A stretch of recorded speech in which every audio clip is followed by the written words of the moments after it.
charcoal yawa ise sini ko sini mushimu se mushimu jo ri mama ita thorka ai ata burak si sini ba ai mama ida si tawakanda koi glaze ka ba do dumaina tawje ai ki skin se dry ba se phalaga yamna smooth oil laga koi gi indam ta matam se ga koi nang ka la ga glaze ka ba do lang tha matam da na mana ka be indam da ka pa ya de ba ko ano sigi face wash na sinara kanda ai mon da yamna glaze ka ba ga yam nanza ba do dumai ai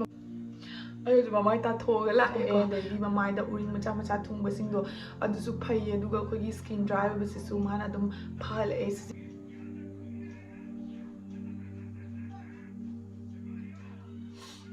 ni mamai se hamda ngowthokhnba su mai da hoi bane myamna sum pamba da ga soi description da link hapa bane dum pamaga di dum check out san biro